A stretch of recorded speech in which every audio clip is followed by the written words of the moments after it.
Hello everyone. So today it's a different scenario because I'm on vacations, but I've been reading. To be honest, I've been reading quite a lot. So let's talk about the books I've read and what I'm currently reading.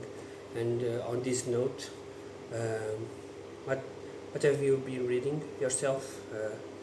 I try as I went away from my home. I didn't have that feeling of reading um, faster books or something like that, and I did something that I usually don't do, which is reading a complete trilogy.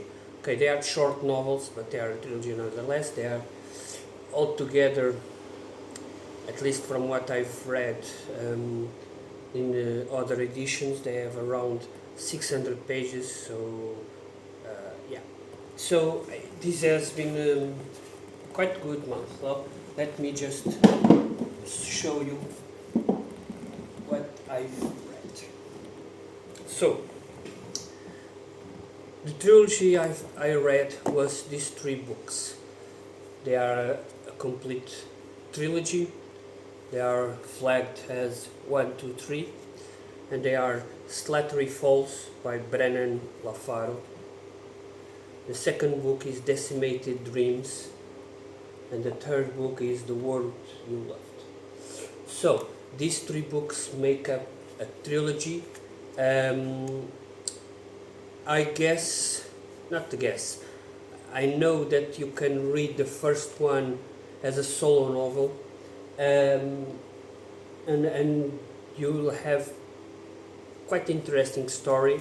The second and third are completes the story that and some nuances, some kind of plot holes that, well, that probably didn't knew they were there, but they are. So basically, the first novel, it's a story about three people: Travis, Elsa, and Josh.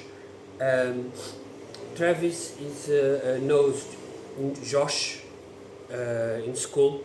They are in the school in the same university or something like that.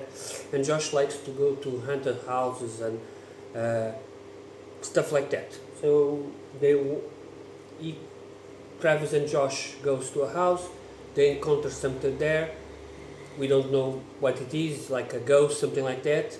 And they are going to a more probably more known story about the kids that were disappearing throughout the years, the centuries. So they are going to Slattery Falls to deal with this, to understand better this and so on. Not inside the house, sorry, in another house. Halsey appears. She is the cousin of Josh, and her and Travis starts dating. But they, again, as I told, they go to that house, and something happens that they don't talk much about it. After a couple of years, I believe there are like a couple of years, the three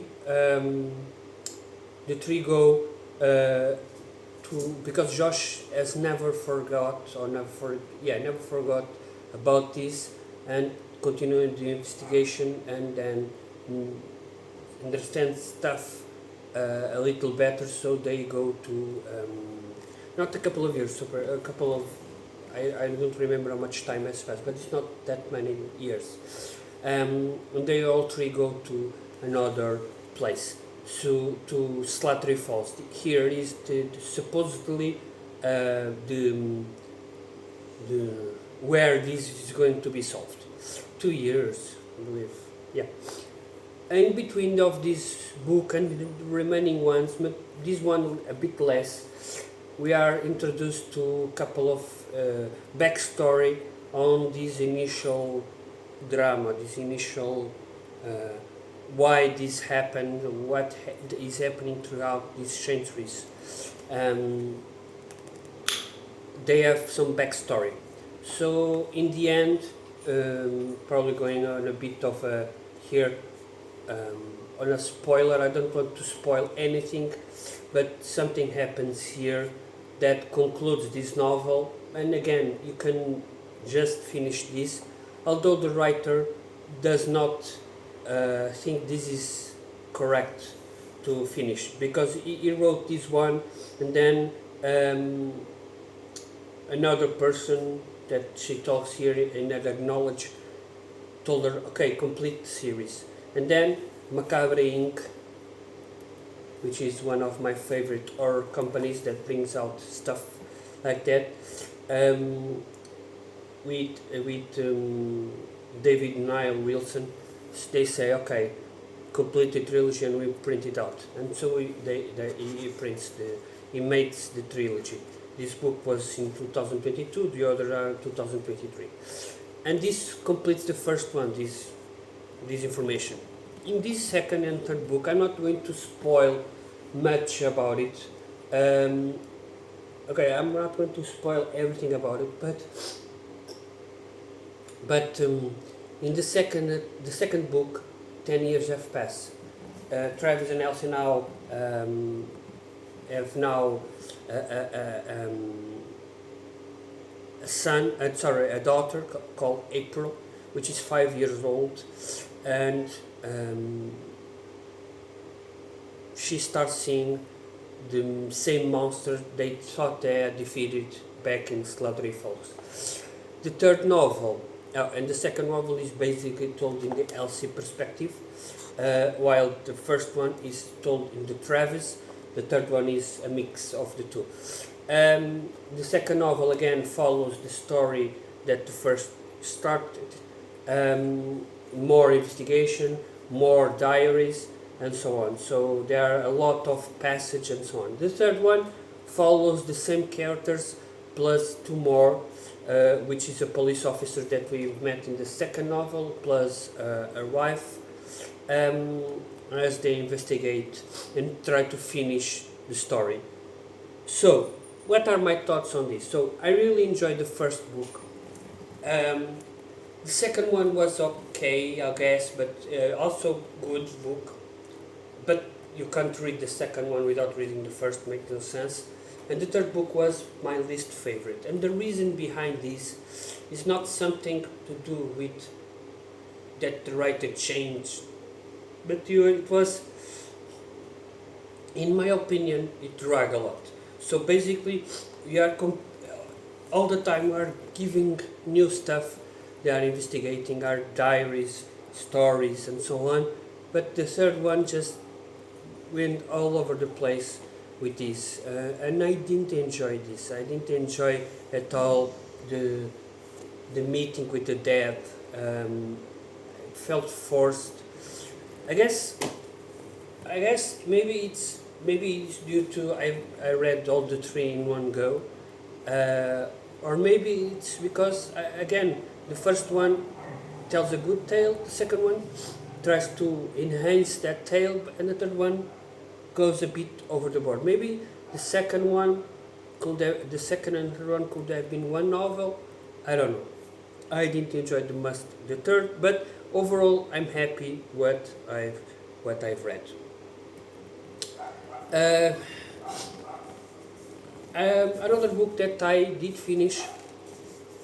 It's a Portuguese version, because this house I am staying, they have a lot of Portuguese books translated. It was Ray Bradbury, Fahrenheit 451. So I've read this book one time, and I remember enjoying stuff in it, and I didn't love the book, but I didn't enjoy stuff in it. What I mean by this is that this is a good book in terms of story, in terms of story, in terms of how do you say it, in terms of the ideas behind. So it's a good, interesting book about the ideas of freedom, the ideas of freedom of thought, ideas like what are books for, and what is worth fighting for, and the way that society is, in a way, it tells a bit about something that didn't happen back then, but the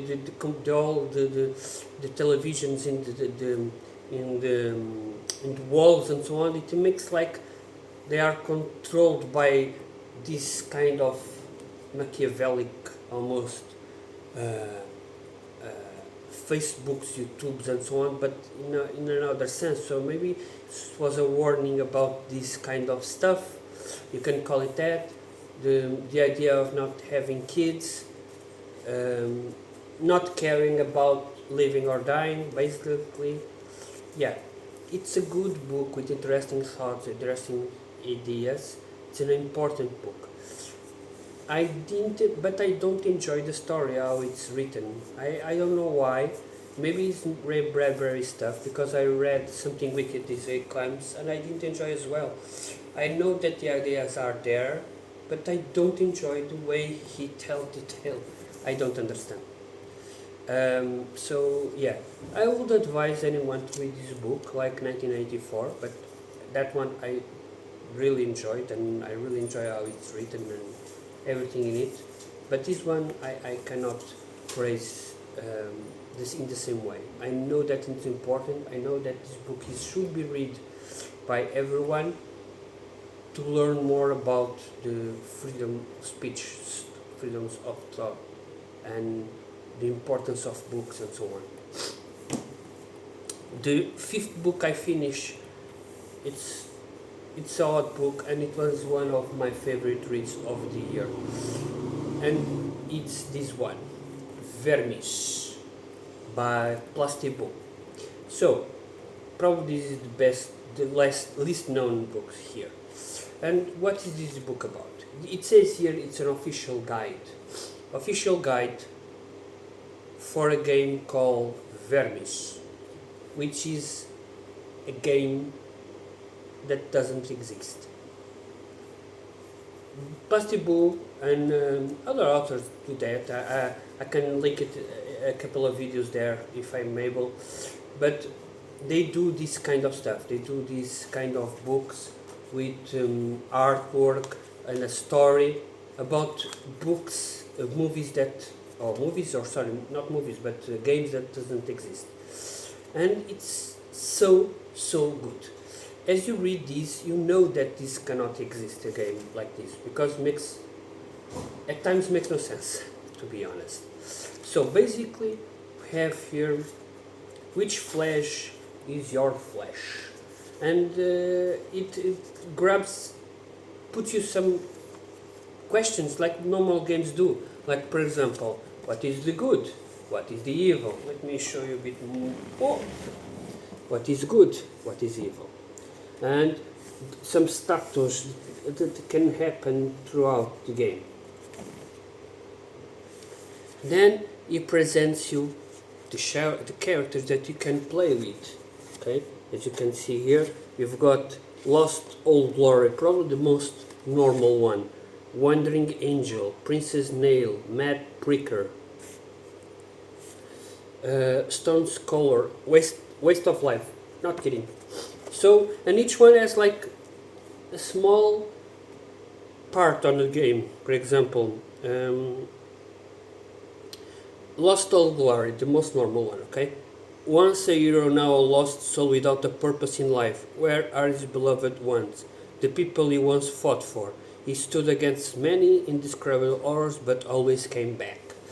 But, for example, Waste of Life, expelled from all the village, hated by everyone, has committed many crimes and has been cursed multiple times, but he shows no remorse. Yeah, so there are more 4 characters. One, just say, became the Rat Man. And then we've got a brief, like, games have like strength, intelligence, wisdom, and so on. Yeah, this is the same thing it says here. But then it says here also some, some items that these characters have. Here, for example, this one It's a necklace that says this was belonged to as a picture, a portrait of a young, a shiny necklace with the portrait of a young boy inside, probably stolen. Uh, yeah, most of this doesn't make much sense, to be honest. You can't play, for example, uh, this one is infant seeker, which is a mother that is thinking a child has two items here, and it says a mom doll, a small doll made from gray hair. That's the purpose. We don't know. And that's in below. It says if they are good or more towards evil. For example, the Morgue Sage is toward evil. Waste of Life is completely evil. Then we've got the Infant Seeker is more towards the light, or the good, if you want to call it like that. The Princess Nail, it's like an elf, and so on. So, these are the characters. Then it tells you, some games have this as well, usually non-dwelling with priests, of the gods themselves. What do they do? What are their characteristics? We don't know. And then it starts the tale, and the tale, it's a combination of story and some artwork that looks like it's a guide again. And most of the stories don't have a conclusion, don't have like a, okay, to defeat this, a guide is like this, to defeat this being you have to slash and do that, and no, that doesn't exist here. There are some interesting stories, the catacombs, the frightening frog night, the dreams that make you crazy. There are beautiful paintings and covers. They are so beautiful. This book it's amazingly. Then there are monsters in each zone that you visit. There are like monsters, and what do they do on that place? There are like quests, if you want to call it like that, maps, which doesn't go anywhere. Items that you can retrieve if you win. For example, there's like you fight the Goblin Knight, the last one. This is the only one that I see that is have like a guide to defeat it, and how to do it. And then the ending, it's like a quest. Okay, you can do two things if you defeat the princess. You get this box. You can give it to the knight that is dying, or you grab it yourself. Either way, it's irrelevant, basically. And each tale is like this. This is a depressing, chaotic, grimdark story about someone traveling throughout the world defeating monsters. Not ending, because even the ending it's like irrelevant, just doesn't, you don't exist. It's depressing as it's depressing. This is a depressing book, but overall it's amazingly done. The artwork is amazing, the story is amazing. I really enjoy, as you know, I enjoy Warhammer 40k and other grimdark stuff, and this is like if Warhammer 40k story was in it, mixed with Dark Souls, the game, or I don't know, how do you call it, that game? I don't remember the game from a console as well, but it's like, it's a mix of things, and Plastiboo really done it this year. This one is the first novel in the series. There are 2 novels so far.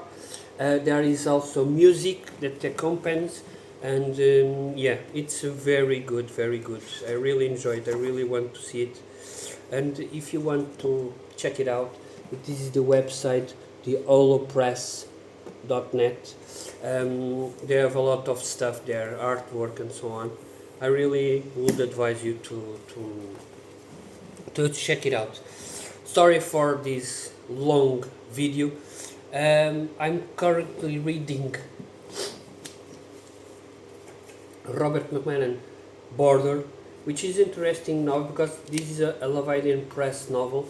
One of the first they did like that, the trade back, like other novels by Robert McMahon, the Matthias Corbel. I don't know, maybe I'm mistaking the name.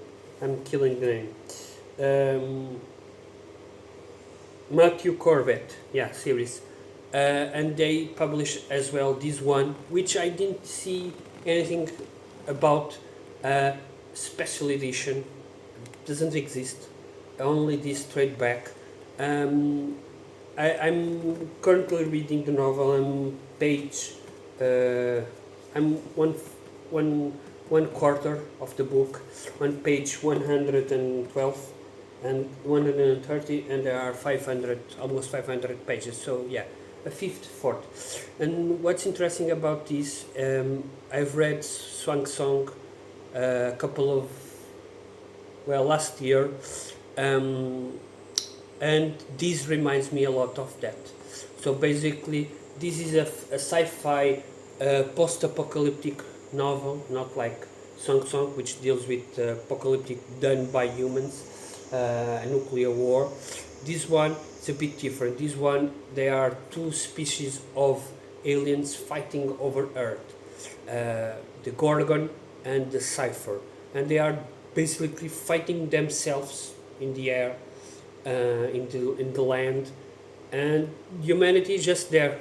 Imagine that you are an ant, and those aliens are humans, so you can be there, but you don't control anything, and people just die and so on. It's very depressing in terms of that. So far, I'm really enjoying, but the story reminds me a lot of Song Song in some ways. I have not finished. Maybe the author will throw some a curveball, but so far it's the same thing. So basically, this kid is rescued. If you is rescued, and he wants to go to the White Mansion, which is a place that nobody knows about it. He joins a bunch of people that are trying to survive this war that is being fought. He gives some information about these beings that nobody knows how he got it, and yeah, that's it from now. People are starting to say that maybe they should follow him to this White Mansion place. So let's see how it goes. I'm reading slowly. My goal is to read around 60 pages per day, because the book is not easy to read like all McMahon. It's richly written. It's not a book that you can read fast and furious if you wish. It's a book that you have to savor, enjoy. So I usually am reading this and then reading anything else. Another book that I'm currently reading, or more, I'm going to start reading, it's finally F. Paul Wilson, The Keep. And I just read 6 pages to get a glimpse, and it reminds me of a movie. So I believe I watched the movie related to this that was done regarding this book, not the other way around. Because I remember something like that, some kind of stuff, supernatural stuff in Romania, and the German Nazis, whatever you want to call it, they go there to investigate and yeah, well, it's something terrible, as it says here. You know, it's Romania, so Romania only has one kind of terrible thing. Yeah, the other book I brought with me on my vacations, but I'm not going to read it as far as I can read. No, it's this one, Summer of Night. But Dan Simmons, I tried to read it, and it's a bit, I don't know. It's a slow-paced novel, and for me now it's not the time to read it. Maybe if I don't have anything to read, I will read it. I don't know. I'm on vacation for more 4 or 5 days, so yeah, who knows. So thank you all for being here, and do tell me what you have been reading, what you can suggest me for August, the month of summer. Probably I'm going to read this one, Summer of Night. Let's see how I feel about it. So yeah, thank you all. Have a great day.